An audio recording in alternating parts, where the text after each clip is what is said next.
change the number. Okay, so just keep that in mind when you're editing. This is something just to be aware of. It's not a big deal. Now, if I wanted to, I could go to editor right away, and it's reading. And then right from here, I can go ahead and edit the AX-JP strings. Let's go back to Librarian.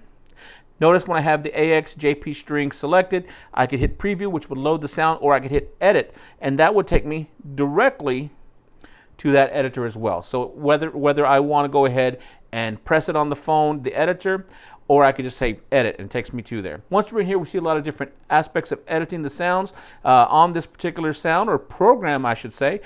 We can do the common things like the common overall level of that program, what tempo it's set to, and that will affect your arpeggio. So that's good to know that that's there.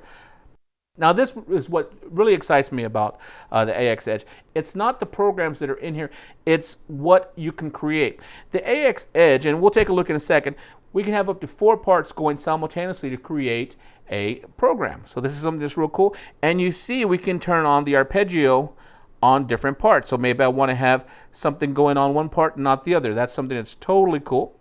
And you see we can dive into the individual parts. So there's part 1, 2, 3, and 4. Go into those. That's cool. And once we're in those parts, we can edit a lot of aspects of those parts. So that's something that's totally cool. Even, check this out, even the scale tuning. Okay, so for all my friends throughout the world that like to have different scales tuning, be it Arabic or whatever, you could just go ahead and press on there, and you see you have your different scale tunings available to you. And then you can even go into a particular note and you can adjust its value accordingly. So that's something that's totally cool. You see we get a little bit of modification in here. We can do some different synth type modifications, some ADSRs. That's cool.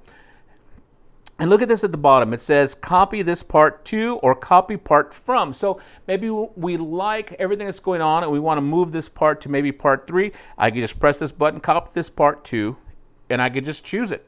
Totally cool. So let's go on a little bit further. I'm going to cursor the arrow over here. And you see I can go ahead and do my MFX tone follow to whatever parts. I can set different EQs for the parts. Now this is really cool, a lot of good stuff. I can set my keyboard settings right here, so my ranges and my velocity.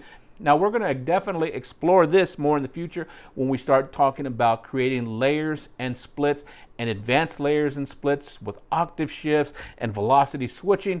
This is going to be pretty cool, and I think we're going to probably cover quite a few topics on this. So stay tuned on that one. And remember, that's in the editor, sound, and in the keyboard section. So that's something that's totally cool. IFX, so we have the effects right there. And with chorus, all that different stuff. And check it out. I press the through button, and look at the effects we can choose. Really, really cool. Okay, a lot of different effects. And if we were to just select an effect like the guitar amp simulator, I can adjust the effects accordingly to what I chose. Chorus, and you can see we can choose what type of chorus. Pretty cool. We can go in there. Reverb. I could say for per program or system, whatever I want.